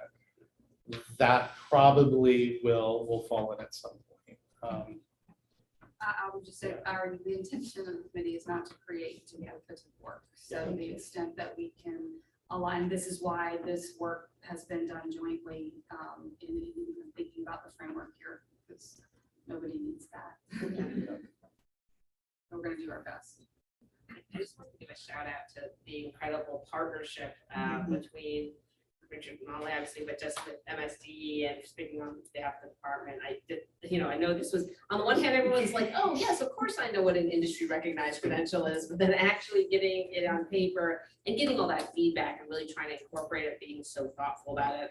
Obviously, they're going to be, we'll hear more from lots of people, as we should, right? That'll just help us refine and make it better. So, but I just wanted to say how much we really appreciate the wonderful work. Thank you. Can't do it without each other. That's right. Okay, in the interest of time, I know we definitely want to get to the next piece, which is how we define high school level registered apprenticeship. So I'm going to turn over to Rachel to kind of walk through, remind us all of history and where we are. Thank you. And I will also acknowledge, I know some folks have to leave right at 4 o'clock.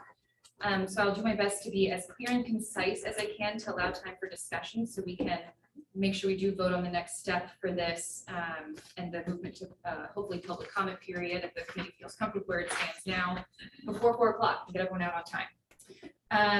So again, kind of tying back to the theme of the meeting, defining some really key components of what counts toward the 45% goal that we're responsible for outlining in the blueprint and giving guidance around. The other piece is really that kind of preferred method piece that Chairwoman Gordon spoke about earlier. And that's around the terminology in the law, high school level of a registered apprenticeship. There's a lot of ambiguity around this, and this is such an important decision to really get right. That we felt it correct, and similar to the IRC framework, to come to the committee kind of with a fleshed out framework that we've agreed to with a number of state partners up to this point, that hopefully we can kind of put a stamp on or get your feedback on if there's changes to make before we put it out to the public for comment, just like what we've done so far with our credential framework. So I want to actually at the top acknowledge two things. One, the Department of Education and Richard's team and staff who are not represented here today have been hugely helpful partners in our work on credentials. They've also contributed to our work around this apprenticeship guidance, and I must also give a shout out to Department of Labor colleagues in the Division of Workforce Development and Adult Learning for acknowledging the document. Their apprenticeship team was essential to the framework that we're presenting to you today. We would not have some good ideas like we have down on paper if it were not for their contributions. So I thank them very much for working with us on this. We provide you with a framework, your second draft document. I don't have a Vanna White moment for this one, but it's the other longer document that you have on your tables. There you go, Richard. Thank you, Richard. Yes. Thank you. Thank you. And really the summary on page 3 that tells you the big things that happen in this framework as it stands right now. So it provides a proposed definition of the term high school level of a registered apprenticeship, defining it as something called school to apprenticeship, which is a type of registered apprenticeship that can start for 16-year-olds as early as age 16, I should say, in high school. And it provides a great deal of flexibility around the way that the registered apprenticeship model is implemented. It identifies that as the definition of high school level of a registered apprenticeship for 2 reasons. That's really truly what it is already. And because, you know, in keeping with the spirit of the blueprint that Dr. Curran spoke about earlier around really making sure students are graduating with a clear next step on a structured career pathway, a clear opportunity for what comes next, a registered apprenticeship program that continues after high school as a school to apprenticeship program does just that. It provides them exactly that type of opportunity. And as a registered apprenticeship culminates in an industry recognized credential by definition. School to apprenticeship is something that does not happen in very large numbers right now in Maryland, really anywhere. And so we're looking to make Maryland a leader and require and ask that meaningful steps be taken to expand this model. We know registered apprenticeship has incredibly positive career outcomes for a very diverse set of participants and apprentices across the country and in Maryland, and for a diverse range of employers. And so we believe that there will be similarly positive benefits of expanding this for high school students as the high school level registered apprenticeship. So we outlined some steps, recommendations for expansion of this model. And we also answered the question, what about the youth apprenticeship program in Maryland? This is a program that continues to grow in Maryland, and we, as a, we propose sort of a way to acknowledge the value it provides as a work-based learning experience that we believe can really help align and get more students to access other industry recognized credentials when they are not in a school to apprenticeship, registered apprenticeship program. We believe this kind of helps bring our provision of industry recognized credentials and youth apprenticeship work-based learning opportunities really in line with some global and national best practices. And our apprenticeship team is really eager to partner on really helping and guiding implementation of these 3 components of the framework. Another bullet point I'll add that's not on the slide here, but something I think is really important. The framework also goes one step further than what was asked of us and requests that some enhancements be made to our ability and current tracking of data to understand the outcomes that students have as a result of both school to apprenticeship and Maryland's youth apprenticeship program under this framework. And that is because right now there's not a lot of data about outcomes for either of these types of programs. We actually don't know a lot about what types of employment or post-secondary education pathways our students follow on to next. There's already some really great work underway by our colleagues at the Department of Labor that we are supportive of and encourage in the framework, and also acknowledge the ongoing partnership to build this out with the Department of the Longitudinal Data Center. Fine. So again, as I kind of outlined earlier, we're really, building on this collaboration with our state level partners to work through a similar process. So what we have here before you is something we hope you'll kind of hopefully you like where this framework is. If you have feedback for us that we need to take back and make modifications to the proposed framework here, before we put it out for public comment, we will do that. So you have an opportunity to make that vote in a moment. But again, really the goal here today is to kind of validate this framework we believe is in keeping with the spirit of the blueprint, with our goals for Maryland's students and Maryland's employers. And now we're ready to go take that out as a committee for the public to provide us feedback and input that we know will only strengthen the framework just the way it did for industry recognized credential criteria. So we plan to, depending on the outcome of your vote today, issue this for a 30-day public comment period, do the same type of stakeholder engagement outreach, discussion-based feedback gathering, as well as an online opportunity to gather very specific comments and refine our guidance based on that input. Bring it back to you all in May, recognizing that actually, as we heard from some examples we spoke about earlier in our discussion, these two pieces are linked, they need each other, right? Especially with the application of industry recognized credentials in the youth apprenticeship program, making sure we're very clear in how we both of these definitions at the same time. Really, we'll bring that all into alignment at our May meeting. That's kind of I try to be, like I said, concise and clear. That was good. So I would love to open it up for discussion, for questions, for comments, and feedback. So maybe it would be helpful if we could say a little bit more about the, sort of some of us have been like living and Yes. reading this every day. I know it can be confusing when we're throwing around the terms. I think Yes. the AMP or the typical youth apprenticeship is probably what most districts are most familiar with. And I know there's a modification in here, which is to say that counts so long as individuals are earning by graduation district recognized credential. What was your sense in talking with the team of like how to the point that was raised earlier in the other discussion, how frequently is that happening now with the way these are structured, or is it going to require significant modification by LEAs or by programs? Yes, that's a great question. And I will say, I think we don't have a kind of numerical answer to that question, but the general sense is that it is happening in some number of programs. It's not a majority of programs right now. A majority of programs currently, and specifically for the Apprenticeship Maryland program, youth apprenticeship program, it's not a registered apprenticeship program, does end at graduation under the typical model. Most of those programs do not currently confer industry recognized credentials, and most industry recognized credentials that are delivered in schools do not leverage any type of apprenticeship program, whether that's the AMP youth apprenticeship program or the school to apprenticeship program.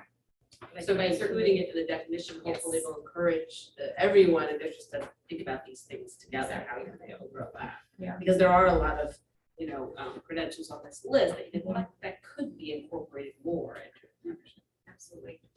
And I think to that point, it also sort of leads into something that Brian had mentioned earlier. There are some areas that are highly apprenticeshipable, Yes. but maybe don't have that industry recognized credential. Then it sounds, to me in that instance, a school to work apprenticeship may be a really great option, because then you're moving that student into that pathway, and then they're getting that other experience, right? And so, in looking at the criteria, I think what everybody was working to do was provide as many options as possible while still meeting sort of the spirit of blueprint, right? Because ultimately the goal, right, is to prepare kids to go into work. And, all of these, including college, are pathways to get there, right? And so just sort of leaning into that. Yes, please. Yeah, please do. So first of all, I'll talk about, a school to apprenticeship. School to apprenticeship is apprenticeship. Those young people, trying to get away from all the kids, they are actually in an apprenticeship program. Again, from the trades, forgive me, I'll talk about the trades, but there are a few of the trades that have school to apprenticeship. And when they graduate, they are in the program. There is language that we use in our apprenticeship standards called direct entry. Direct entry into an apprenticeship program means that you've been through some type of pre-apprenticeship training, right? You're getting a little bit of basics about whatever the occupation is you're going to enter, and therefore they automatically put you into the apprenticeship program. No pre-employment assessment, maybe not even an interview. You've completed this book, you're in our program, and you start work, as a first-year apprentice from the beginning, because all you had is some basic knowledge. Where school to apprenticeship is, they took the apprenticeship, the actual first year, maybe first and second year classes while they were in high school. They worked over the summer. They maybe worked some evenings and got some OJT. They're getting credit. I said earlier that that kind of sold us short about getting college credit, that if a kid comes out, there we go, comes out of high school and gets 2 years of apprenticeship credit, it's like getting 60 credits in college. That's a lot, that imagine how much money you could save if you only had to pay for 2 years of university education. So going into that apprenticeship program, now they come out of the apprenticeship program, they're debt free anyway. Yell that from the mountaintops, so if you can hear it at least. So that's school to apprenticeship, that it is actual apprenticeship, where youth is more of that pre-model. It's they're getting some basics. They may be getting some basics in something that relates to something else, and they don't even realize it until I show up at a career fair and say, oh, you're doing this program. Did you ever think of this? And they graduate high school, and instead of following whatever that was, they come to me and apply at my apprenticeship program. I'll give an example. Is we had a young lady in Frederick who was this year at the program that we did during National Apprenticeship Week. I convinced one of our employers to get involved in a youth program. He said, yeah, we want a new estimator, project manager anyway.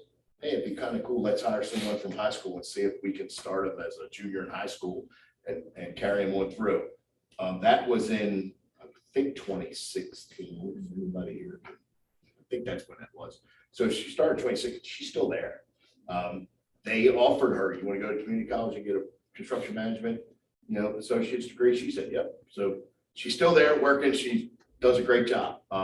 That's been 8 years now since she started and 6 years since she graduated high school.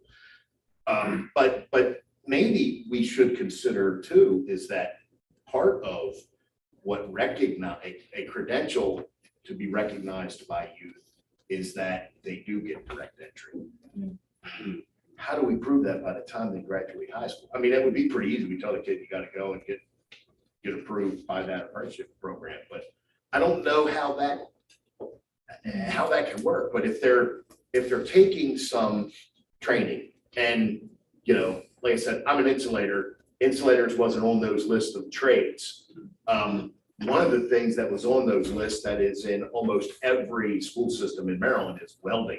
Welding's not a trade. Welding is a skill. Every trade uses welding. Every single trade uses welding. So someone comes out of welding and you know what? Broken farm equipment, it's got to be welded. The automotive program you talked about, the collision program, they weld.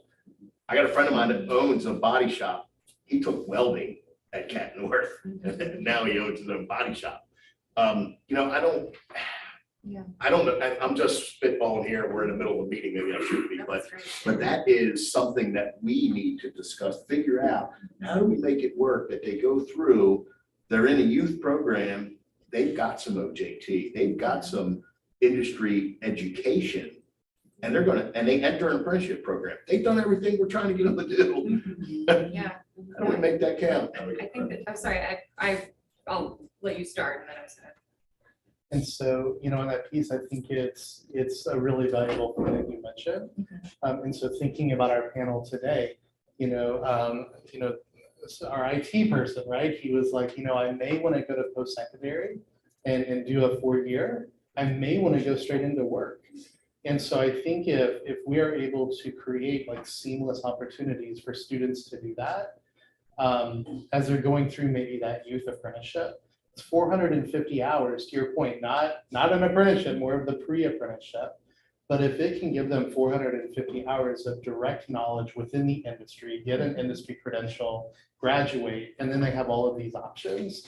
What I would almost guard against though, it's saying, for this, to count, for this to be valuable, they need to go, into a full apprenticeship.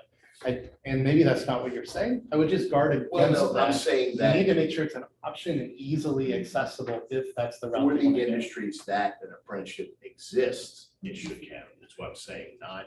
Yeah. Oh, got it. Okay, good, got it. If that articulates into an apprenticeship, the student actually starts after high school, that, yeah, I see what you're Yeah. saying. Well, I think that's you what know, we I explored mean, more. Yeah. in trades, there's a whole lot of organizations that can help in other occupations. There's a whole lot of labor organizations that provide training that would probably help us understand what the training is that they would require for that industry.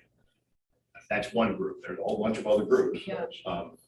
that can help us do that, I think. Yeah, I think the one thing we have to be mindful of is that I think the trades institutionalization of apprenticeship makes it a little bit easier to say, okay, this person No will doubt. go right into apprenticeship, where non-traditional apprenticeships like the one I carry is employer-based. So if I don't have a job available, then I don't have an apprenticeship that's available.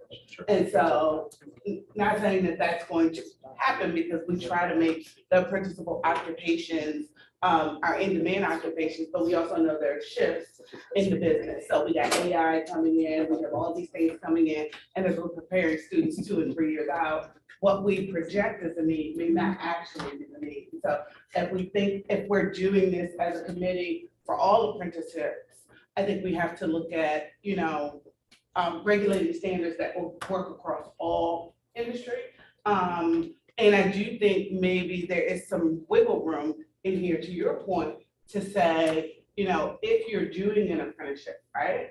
And a job is available and a person has completed a STA or full-fledged youth apprenticeship, that you are relieved from the ability to have to show how you screen for that person or how you pick, like you could just pick a person, right? You have that ability, because we also, as apprenticeships providers, have to prove to the Board of Apprenticeship how we're screening and creating equity for all of these people applying for apprenticeship. So we would have to kind of affect that change.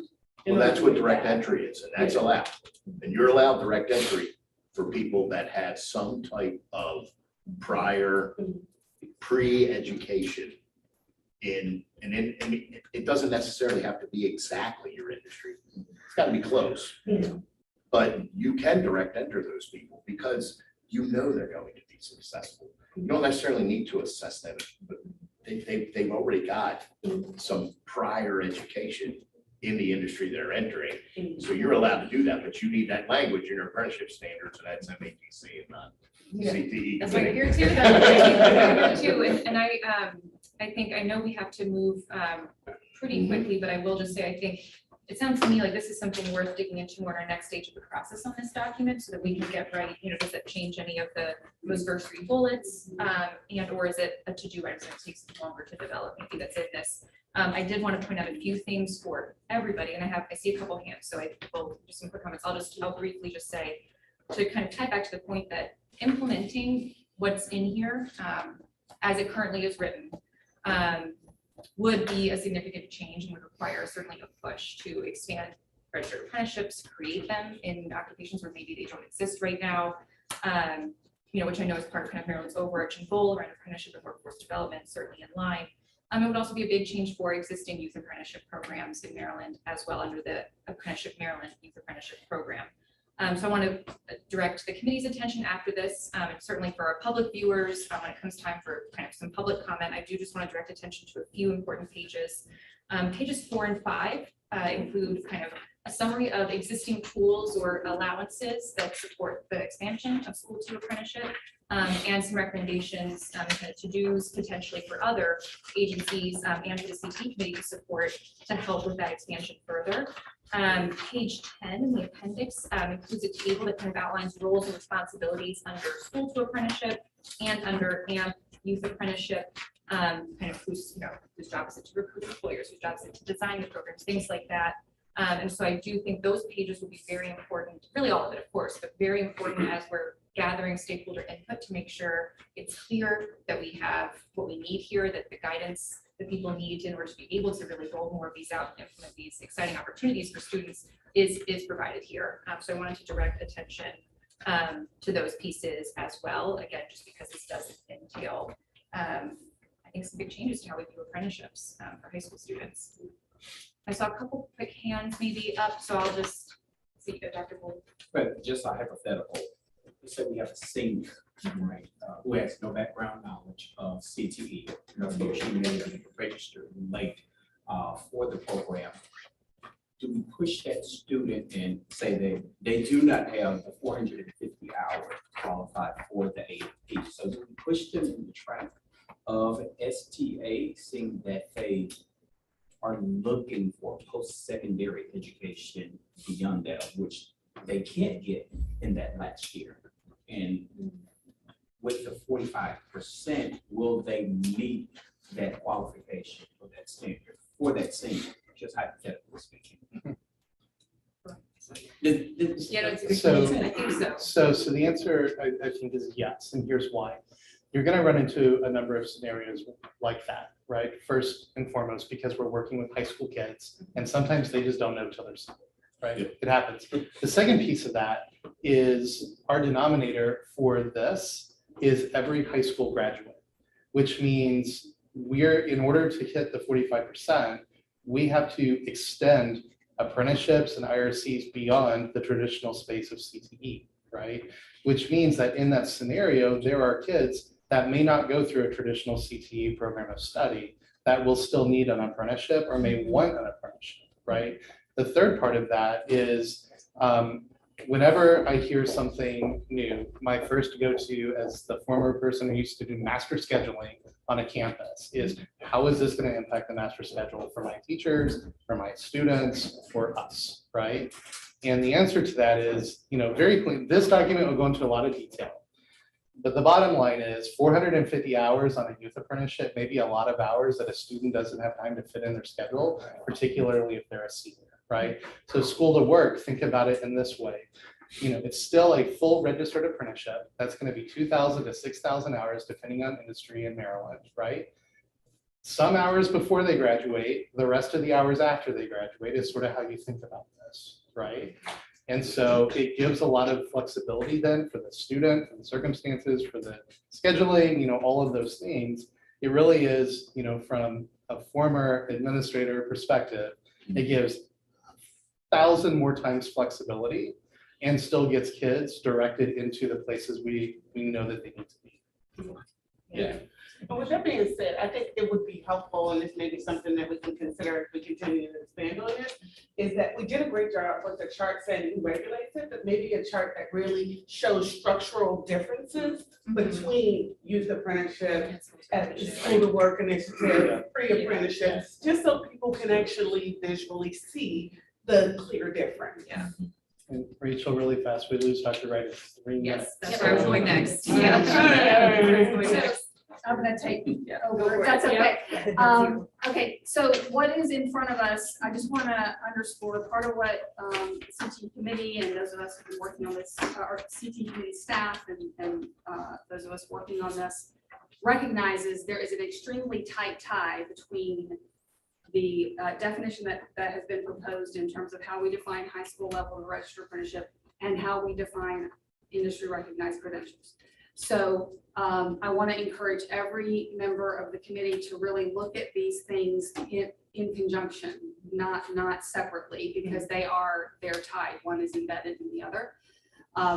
And what we're asking for today in terms of voting is simply for the definition that Rachel just walked through of high school level of a registered apprenticeship, to approve moving that to public comment. So basically the same process that we took with the IRCs, as a committee, we want to approve moving that to public comment. We'll then get the comment, integrate changes, et cetera, and then revisit sort of a finalized version at our meeting. So I'd like to make a motion that we approve moving the definition as presented forward for public comment. Thank you. All in favor, please say aye. Aye. Any opposed? Thank you. The motion stands. So we will now move this very quickly forward for public comment, and we'll be doing the same kind of stakeholder outreach, really encouraging variety of opinions to weigh in on this. Also, I'd like to encourage committee members to, I know personally, I had some question about the industry recognized credentials. Just, I don't know the trades. I do know technology. and I had some questions about those, please, whatever your area of expertise, weigh in on that. I think it's critical that we get employer feedback on this, because the goal is for students to lead to employment, right? Please do reach out to the staff with any comments, questions. I know I'm going to be doing that, and just so I can develop a deeper understanding. How does this go out? How did it? We're done. How did it- For how did both. it- How yeah. Two ways. One is we posted online with sort of Google, we used a Google form to gather comments. We had some specific questions and a lot of open-ended ones.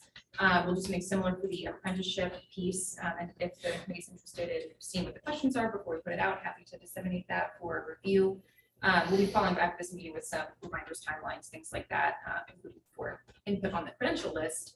And then that's live for 30 days. We distribute it to you all, like we do with IRCs, and ask for your help getting it out. We distribute it all the channels we have available to us, and through all of many partners, industry associations, chambers of commerce, or local workforce, all sorts of. But there's not a Maryland register, like the federal register.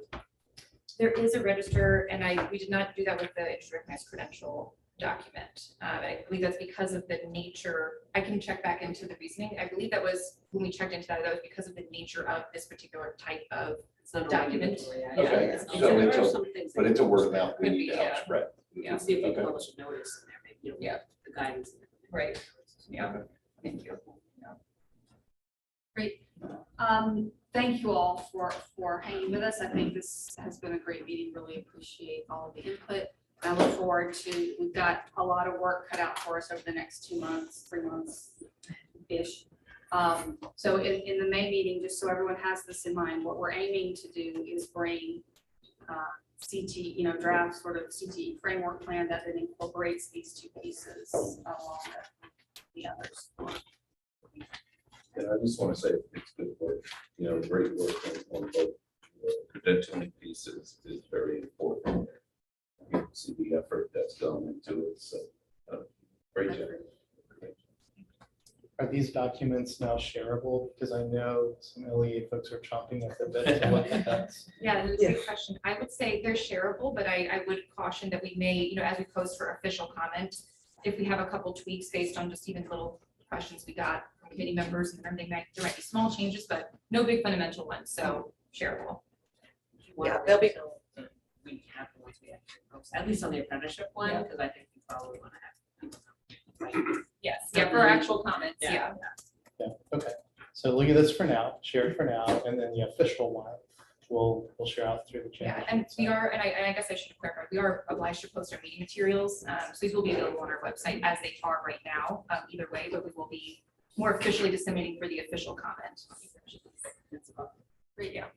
Can I have a motion to adjourn? So motion. Meeting is now adjourned.